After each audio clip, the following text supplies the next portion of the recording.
Breaking news. We are live on the scene of active evacuations as floodwaters rise. Impacts from the remnants of Debbie aren't completely done. The areas most at risk for major flooding, and when we're finally in the clear from this storm. Dealing with damage after Debbie, you want those repairs done fast. I'll have the questions you should ask your contractor before you sign a contract. Then the U.S. women have a dominant day on the track and on the court. WRAL has all your Olympic highlights coming up. Now, breaking news from WRAL. Coverage you can count on. Well, right now at 7, Sky 5 giving us a better vantage point of Debbie's impact tonight. This is a first look at the storm damage in Edgecombe County, where dangerous flooding is forcing people and animals to evacuate from a neighborhood at this hour. Thanks for being with us tonight. I'm Ashley Rowe. And I'm Dan Haggerty. We knew flooding would continue to be a problem, and it is. Officials in the Pine Tops area still really trying to figure out what to do and how to get all these people to safety. WRL's Carly Haynes is there live. We know that people have been stranded in their cars. What else do we know this evening? Well, I want to show you how the sheriff's office is monitoring the flood level right now. There's a marking on the ground over there that shows what the flood level was at 4:20 p.m. And you can see just how far that water has come out since right now at 7. And it goes all the way back with these neighborhoods. We just recently saw some trucks go there, too. So they're actively working on this as well. There was a voluntary evacuation here for dozens of neighbors. Some have still chosen to be in their homes, but others are now sitting in their cars down the road waiting for next steps. They don't know when they're going to be able to return their homes at this point. We spoke with a woman who had to get all of her dogs out, and she said this isn't the first time that they've had to be flooded out. It's just very tiring. I'm tired right now. I just want to go to sleep. I don't know where I'll go, to be honest, because if my dogs can't go, I'm going to be right here. Now, this woman said they really didn't get that much rain right here, but the flooding is coming from rain in other areas that have filled up those local creeks and rivers. First responders are holding their command center at Carver Elementary School, so we're about to head over there to see how they're handling this situation. I want to go over now to WRAL's Brian Schrader, who has the latest on the stream gauge. Brian, what are you seeing over there? Well, we do have access to that live stream gauge data through that fiman.nc.gov site. I want to show you exactly where we're talking about. There's the central part of Pine Tops. Here is Bynum Farm Road and Dodge Street. That's the area where Carly is, and you can see that Town Creek runs through there. Now, the nearest gauge is on downstream, right around the 258 bridge, and I'm going to tap it here and get that live data for you. There you go, and you can see that it is at 23.3 feet right now, and it is rising. So that's the concern. That water level still is rising just downstream from where Carly is.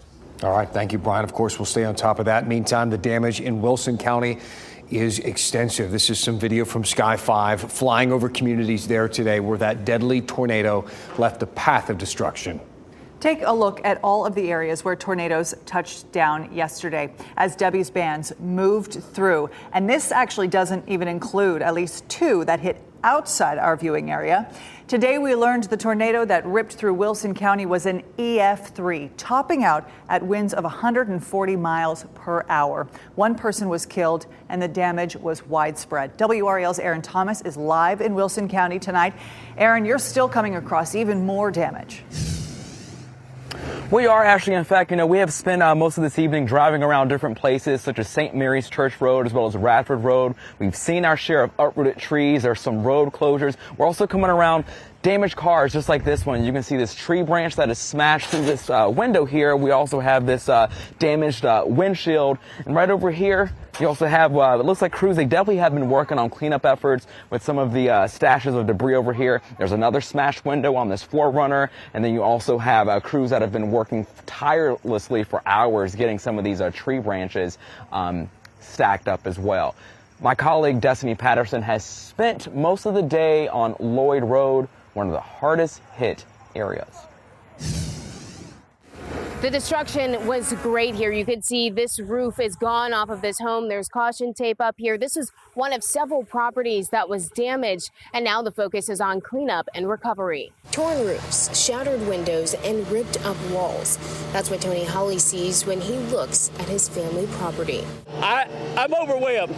His 85-year-old mother still lived here and his brother next door. I live 5 miles from here. He said we lost everything. Drone 5 shows the scope of damage along Lloyd Road. Holly says his family members quickly took shelter just moments before an EF3 tornado barreled through their community during Tropical Storm Debbie.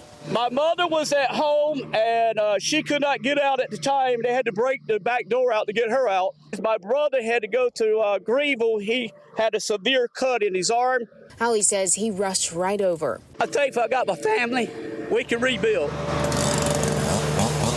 That's exactly what they're doing with the help of neighbors, churches, and volunteers. It's the least we can do. It could have been us. I mean, we only live about a mile from here. Holly's nephew set up a GoFundMe that's already exceeded their $20,000 goal in under a day. I've seen it many times on TV, but to experience it, it's nothing like it. There's nothing like the community that stands behind you in your time of need. Holly says that his brother is recovering well after having surgery in Greenville. Meanwhile, they say they're not sure if they're going to fix this home here. Back to you.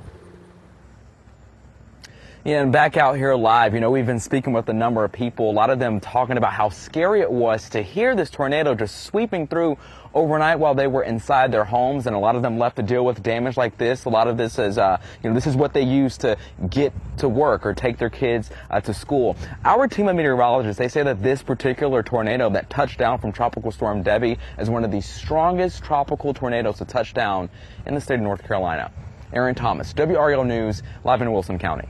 As we take a live look at the radar, I know everyone's had their fill of weather. We're done with the rain and the wind and all of that, but there are the chances of a couple more storms as we move throughout the weekend. Meteorologist Kat Campbell in the WRAL Severe Weather Center with a look at all that. And we've got a couple storms that we're watching right now. One approaching Jordan Lake, one approaching Durham and I-85. So let me zoom in and put a storm track on this one that could eventually make its way into Wake County if it holds together. Durham, it should be arriving in about just under 10 minutes. Rollsville around 8 o'clock, Raleigh 8:08, Knightdale 8:12, and Garner around 8:20. Keep in mind, because this is going to be as we get past sunset, we'll start to lose the energy, the heating of the day, so it may not be quite as robust by the time it arrives. And by 11 o'clock tonight, we have our rain chances down to just 20%. The remnants of Debbie are racing off to the northeast. Check out the movement now. We couldn't get it to move earlier. It was just 3 miles per hour over the southeast. It's now moving at 38 miles per hour to the northeast. Rainfall totals from Debbie pretty impressive. Some 7+ inch totals in Cumberland and Sampson County, over 6.5 inches at a rain gauge in Goldsboro, almost 6 in Pittsboro, just under 5.5 at RDU, and just over 5 at a sensor in Durham. Some brand new news just coming in. The tornado that touched down in Sampson County in the Harrells community was rated an EF2 tornado, top winds of 115 miles per hour by the National Weather Service. Wow. All right, Kat. The city of Raleigh has had to deal with more than 50 downed tree calls because of Debbie. The urban forestry unit says the dry weather earlier this summer, paired with one of the wettest Julys on record, and Debbie's downpour, is really to blame for so many trees being uprooted. If a tree falls in the road or knocks out a power line, stay away from the tree, call the city's non-emergency number, and someone will be out to take care of it. Sky 5 giving us a better view of the devastation from Debbie across our area. We've seen so much of this with homes being destroyed. WRL's Brian Schrader has been up in Sky 5. He was there all afternoon surveying the damage in Lucama and Pine Tops. We've been in Sky 5 today on a tour of storm damage across the area, and we're going to begin in Wilson County in the community of Lucama, where that rare and powerful EF3 tornado struck in the middle of the night. The first sign of the touchdown, a swath of downed trees. You can see the tarps over these homes, and you can also see just how powerful that storm was.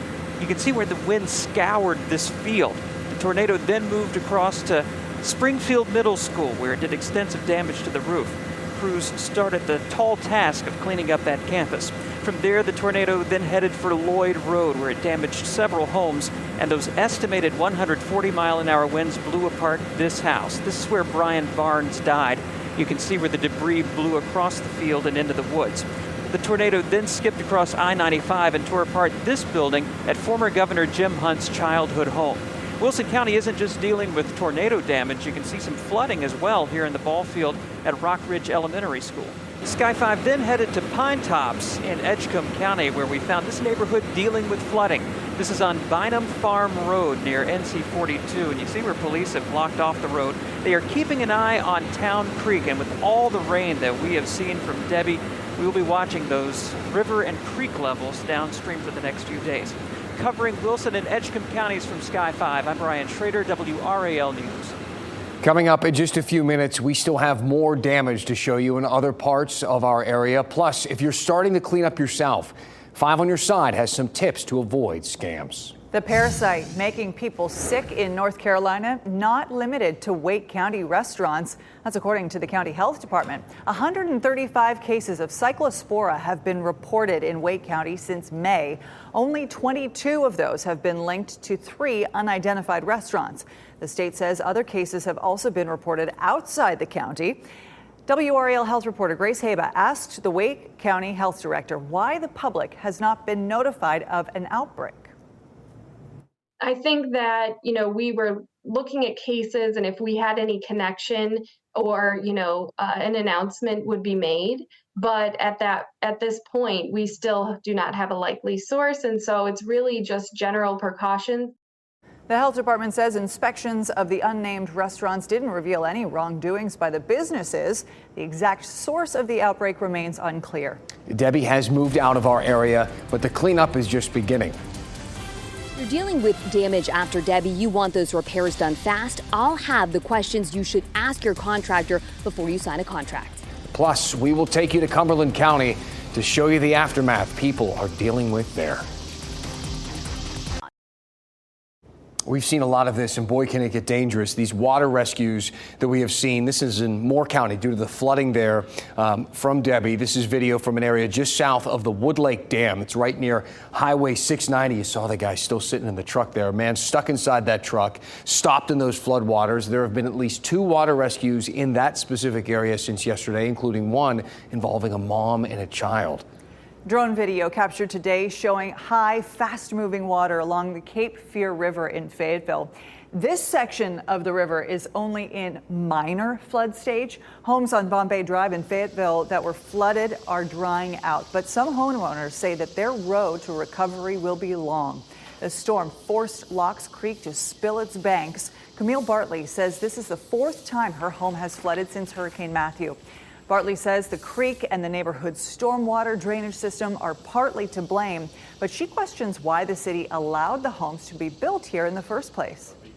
And so my question is, why did the city grant these builders permission to build a house on the swamp? Because every time it rains heavily, I flood. It doesn't have to be a hurricane or anything. Fayetteville city leaders say they have spent $330,000 on flood suppression on Bombay Drive, but acknowledge more work needs to be done. Boy, that's frustrating. The days following a storm like Debbie is prime time for scammers. They are out stalking storm damage, offering quick repairs for what would be great prices, only to take victims' money and run. Kristen Severance has warnings now from 5 on Your Side about what you should watch out for. It happens every time. The trees are down, roofs are damaged, and then you see the contractors coming in. But there are a few things you can do to stop from being scammed. Oh, and we definitely felt it. This willow tree came down on Walt and Laura Gurley's Carry Home Tuesday. At first, they thought it may have been lightning or thunder. Laura came in and was like, that was not thunder. So we walked outside and saw the tree laying on the house. They hired a company they used in the past and had a good experience with to remove the tree. But Walt says he can easily see how someone desperate for help would go with anyone who shows up at the right time. You're extremely vulnerable. Like Laura had said, we've been sleeping at the front of the house, and you got a tree leaning against your house and you don't know the full aspect of the damage. You just want it gone. Don't be a victim twice. Insurance Commissioner Mike Causey and others are warning people the scammers are out. If someone calls you or shows up at your house offering to help with repairs or an insurance claim, you need to ask yourself, is this a legitimate business? Is it a scam trying to take my money? Make sure the contractor is licensed and bonded. Ask to see their driver's license and write down the license plate number.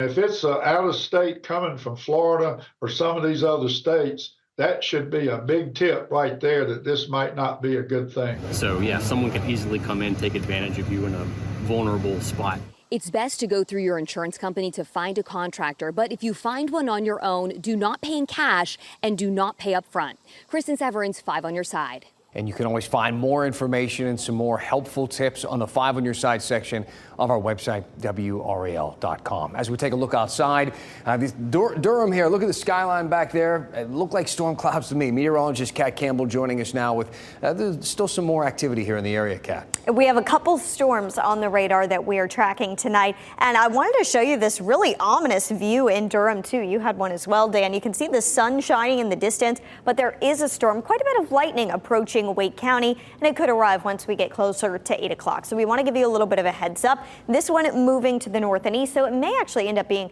mainly on the north side of town, but we also have this storm that is headed for Jordan Lake right now. That could impact Apex as well as Garner a little bit later down the road. So we'll watch these. They're probably going to weaken over the next hour or two and start to fall apart, but they may get to Wake County just in time to hold together and bring some rain. That's all on the radar in our area tonight. Most of the storms have been at the coast. We'll have some scattered storms, pretty typical summertime stuff for the weekend. Highs are near 80. It's hot, it's humid. Afternoon storms, we get a little bit of normalcy over the weekend. Even though we don't want any more rain, it's not going to be the Debbie rain that we saw yesterday.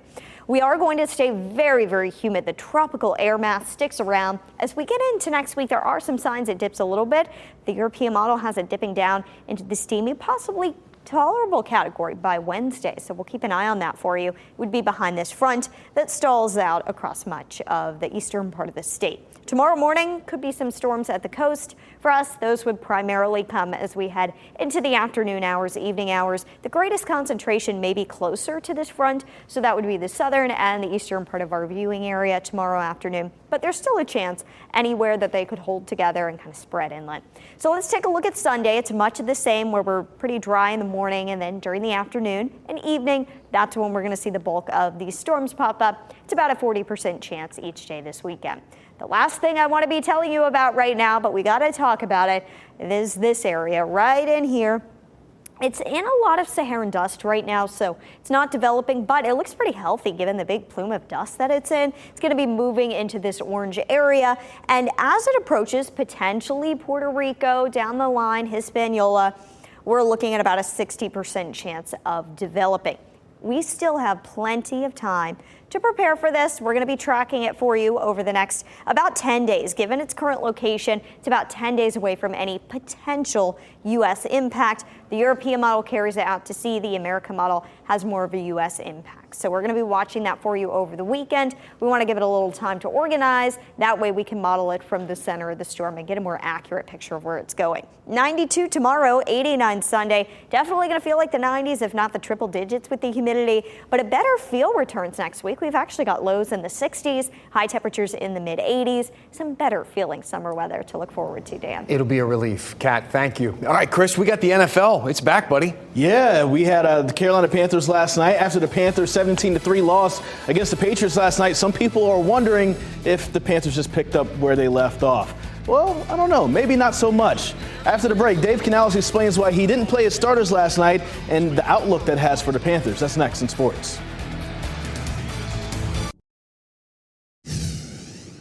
We didn't see Bryce Young take the field last night in the first Panthers preseason game. By the way, they lost to the Patriots 17-3. But along with Young, 31 other players were inactive, which included most of the team's starters. So that's not a fair assessment of how this team is coming out of last night's game. That was all intentional for head coach Dave Canales, a way to save his starters from the risk of injury, but also to build depth with everyone else, which is important for the team as they look ahead to their joint practice with the Jets in Charlotte this coming week. The joint practice is going to be a fantastic opportunity. You know, we're going to still have to evaluate, you know, because of just sheer numbers, we have to evaluate who we want playing in this game, you know, because we got thin. We finished with 5 offensive linemen in this game. I got to tip my hat to those guys up front, just hanging in there for the whole second half, and some of them played the whole game. So, again, invaluable reps to kind of feel some of the different parts of our system and the different calls. But I love those guys for doing that, for being able to just hang tight and work through it all the way.